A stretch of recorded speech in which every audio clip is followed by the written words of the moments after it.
Magpagamot ka na lang kasi. Anak, kung pwede lang ako magtrabaho, magtatrabaho ako para sa kapatid mo. Trabaho ka! Ba't di mo subukan? Wala nga maiiwan sa kapatid mo eh. Ano, dadalhin ko siya sa bahay ampunan, ganon? Si JB na naman. Si JB na naman iniisip mo. Ano? Ma, sana hindi na lang ako sa inyo punta. Sana hindi na lang kayong pamilya ko. Kumain ka muna. Ma! Kaya mo yung bibig mo. Ay, Ma! ang hina mo naman kumain. Ma! Ay, ano? Pwede ba? Mamaya mo na pakainin yan. Tulungan mo naman ako dun, oh. Naglalaba pa ako. Magluto pa ako mamaya. May trabaho Anak. ako. Ano? Alam mo naman yung kapatid mo, kailangan natin unahin pakainin to. Kasi pag hindi siya kumain sa oras, alam mo naman na mamaya irritable na naman to eh. Si JB na naman, ma. Lagi mo na yung inaasikaso. Buong araw ka na nandyan. Paano naman ako? May trabaho pa ako bukas, oh. Kailangan ko rin ng tulong. Dalawa yung anak mo, ma. Baka nakakalimutan mo. Anak, intindihin mo naman ako. Yung kapatid mo, mas kailangan niya ng atensyon natin. Mga pa. Lakayan mo yung bibig mo. Atensyon. Halos araw-araw ka na nga nandyan. Tanungin mo naman ako, oh. Tinanong mo ba ako? Kamusta ako? Kumain na ba ako? Si JB lagi na tanong, kamusta na ba si JB? Kumain na ba yan? Uminom na ba ng gamot? Ako. Anak, hindi mo ba nakikita? May kapansanan ng kapatid mo, special siya. Kailangan niya ng extra special na atensyon. Special? Eh, ikaw naman anak, alam ko naman na kayang-kaya mo na dahil malaki ka na. Wala naman kakaiba sa'yo eh. Kumpleto ang mga kamay at paa mo. Eh, itong kapatid mo, kulang-kulang. Alam ko naman yun, ma. Mama, Alam ko namang special siya. Ibig sabihin ba nun? nguyain mo. Yan. Hindi ba ako special sa inyo, ma? Normal lang na mahirapan ako. Normal lang na mapagod ako. Normal lang nakalimutan niyo ako. Anak naman. Huwag ka naman magtampo sa akin, anak. Alam mo naman na pareho ko kayong mahal. Pantay ang pagtingin ko sa inyo. Yun nga lang, itong kapatid mo, kailangan niya ng mas maano na atensyon. Dahil tignan mo yung itsura niya, oh. Hindi siya normal, hindi siya kagaya mo, anak. Ha? Konting intindi lang at pasensya sa akin, anak, kung ang kapatid mo lagi yung iniintindi ko. Ma, lagi na lang akong muunawa. Ayan, ang laki-laki na niya, no? Kayang-kaya na yan mag-isa. Tingnan mo, sa kanya ka pa nakaharap, kinakausap kita, hindi mo ko nililingon. Anak, tignan mo nga, oh. Ultimo nga pagkain, hindi niya kaya. Ultimo nga pagmuya, kulang na nga lang. Baby nyo kasi, ini-spoil mo. Kaya ganyan yun eh. Natutuwang ganyan, sa sanay. Umayos ka at kakain ka pa. Iwan ko sa inyo kahit ano sabihin. Mga pa. Nguyain mo mabuti, baka mahirinan ka. Hello, parang anino lang ako dito, oh. Tom.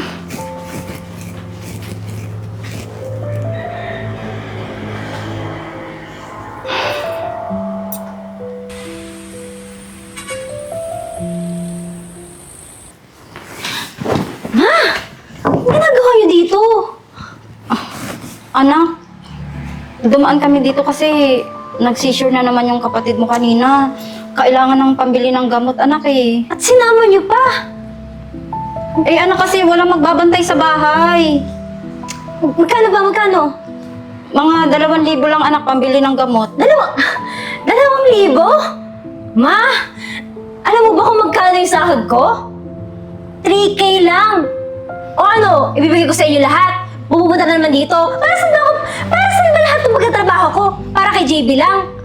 Ma, paano naman yung pamasahe ko? Yung pagkain ko? Anak naman, kailangan kasi ng kapatid mo ng pambiling gamot. Kailangan ni paano ako? Paano yung pangangailangan ko, ma? Anak, di ba alam mo naman na sa'yo lang kami umaasa? Wala Ayun, rin naman akong trabaho, anak eh. Para matustusan yung pangangailangan ng kapatid mo. Ay, di maghahanap buhay ka para sa kanya. Eh, sino mag-aalaga sa kanya? Ayun na nga, hindi mo maiwan eh. Pwede mo nang paalaga sa iba eh. Anak, yung susweldohin ko eh, babambayad ko pa sa mag-aalaga. Eh, di parang ganun din yun. Ay ako, iasweldohan ko. Para kay JB lang. Paano yung sa atin? Paano yung sa akin? Hindi ka ba naawa sa kapatid mo? Huwag ka na magalit. Para sa kapatid mo naman to eh. Eh, ikaw hindi ka ba naawa sa akin? Hindi ka naawa sa akin? Anak mo din ako? Nagtatrabaho ako dito, nagpapakapagod. Pero saan pupunta yung pera ko? Wala kay JB lang sa gamot niya. Paano ako, ma? Anak, alam mo ba kung may magagawa lang ako? Hindi na ako hihingi ng tulong sa'yo. Ako na lang ang maghahanap buhay para sa kapatid mo.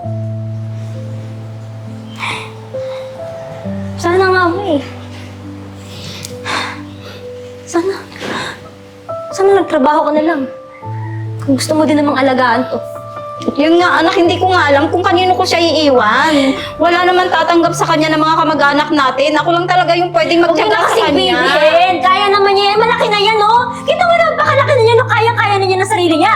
Tignan mo nga yung kamay niya, hindi niya makontrol, oh. Mamaya Kasi inaalagaan ko mag-seizure na naman yan.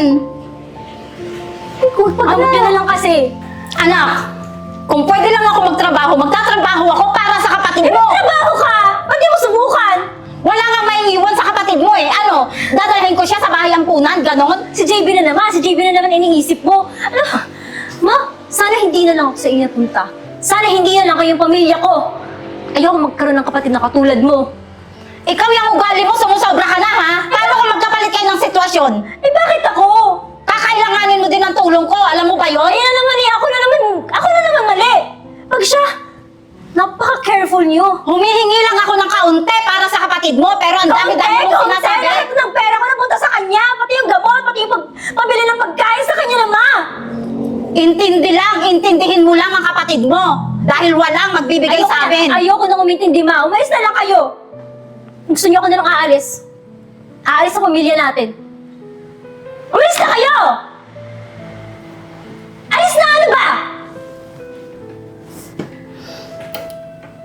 Halika na anak, wala tayong maaasahan dito. Wala tayong maaasahan tulong sa kapatid mo.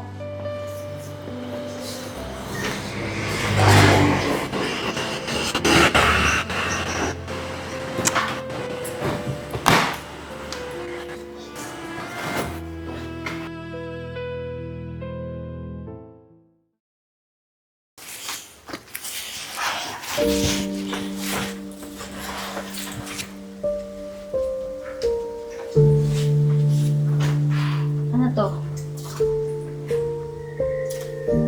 Ako ba to?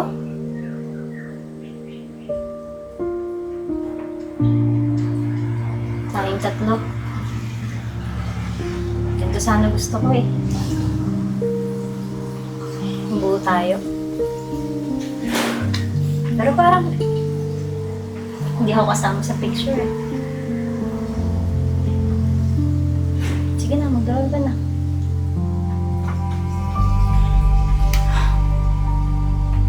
Tandaan mo, hindi aalis si ate kasi ayaw ko sa'yo ha. Aalis lang ako kasi hindi ko na kaya. Hindi ko pa kaya. Ano bahala kay mama ha?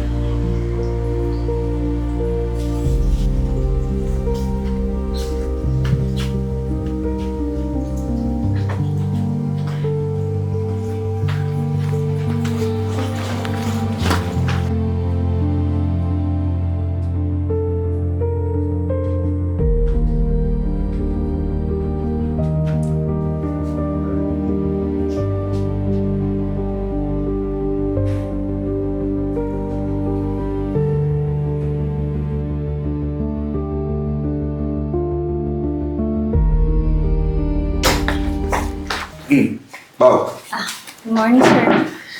kumusta naman yung mga kliyente natin? Okay naman po, medyo marami nga pong pinapagawa eh. Alam mo, laki na ng inangat ng karir mo dito sa office na. Kaya No nga po, matter sir. of how many years lang eh. Di ba? Kaya nga po eh. Maganda sana kung nakakwento ko to sa pamilya ko. Nga pala. May idea ka na ba kung nasan sila? Wala nga po eh. Actually, binalikan ko nga po sa bahay namin pero wala na sila dun eh. Nagtanong-tanong na din ako pero wala. Walang nakakalam saan sila lumipat. Alam mo, lahat naman ng bagay o lahat ng pangyayari, may dahilan. siguro, pinaparealize lang sa'yo na yung pagkakamali mo dati. Kung bakit mo sila iniwan. Lahat naman may rason eh. Siguro mo, di pa naman tapos yung panahon para bumawi ka sa kanila. Kung mabibigyan nga lang po ako ng pangalang pagkakataon eh. Baka sana bumalik pa ako sa kanila. Kung sakali ba na makita mo sila, ano yung balak mong gawin? Siyempre matutuwa po ako. Babanding kami. Sana nga po eh. Paano kung yung panahon na yun, ngayon pala yun? Ngayon? Anong ibig sabihin niyo po sa ngayon?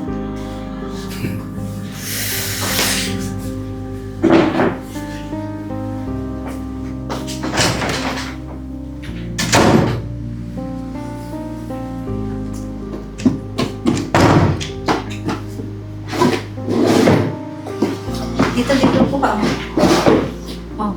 Po. Umalis ka. Yes, Magulo ka. good Yung paa mo. Ma? Pao? Ma! JB! Ma! Tagal ko kayo hinanap. Saan ko kayo nanggaling? Alam mo ba, Pao? Pinalayas na kasi kami sa inuupahan naming bahay. Kaya, kung saan-saan na lang kami nakitira. Minsan nga, natutulog na lang kami sa lansangan. Ma, ba't di niyo ako sinabihan? Hinahanap ko kayo. Sobrang tagal ko kayong hinanap, ma. Kasi gusto ko bumalik. Nagsisihan ko lahat ng ginawa ko. Nung panahon kasi na umalis ka, parang nawala na rin kami ng pag-asa. Hindi ko alam kung saan kami pupunta. May mga kamag-anak kaming pinuntahan, pero pinagtabuyan din nila kami. Ang itong kapatid mo, lagi kanyang tinatawag. Nasaan daw yung ate niya? Hindi ko naman masabi dahil hindi ko naman talaga alam kung nasaan ka. Sorry, ma. Sorry kung umalis ako. Hindi ko naman dapat ginawa yun eh, pero bumalik kasi ako, wala na kayo eh. Mabuti nakapunta kayo dito. May nakapagsabi sa amin na nandito ka daw nagtatrabaho. Anak, patawarin mo ko kung naiparamdam ko sa'yo na si Benedict lang ang importante sa akin. Alam mo, anak, importante ka rin naman eh. Ang kapatid mo lang kasi yung higit na nakakailangan. Hindi ko lang nasabi sa'yo ng maayos, kaya nagdamdam ka. Na, okay na yun. Okay na yun. Kalimutan natin yung nangyari sa nakaraan. Ang maganda, mag-focus tayo ngayon. Umawi tayo. Mag-banding tayo ulit. Di ba? Di ba, JB? JB, andito na yung ate mo. Tingnan mo. Lagi mo siyang hinahanap, di ba? Yan mo, kain tayo sa labas, ha? Yun na may pera na ako. May pampagamot na tayo kay JB. Pwede na tayo mag-banding, mag-travel. Kahit anong gusto nyo. Basta magkasama tayong tatlo, ha? Salamat, anak. Thank you, ma.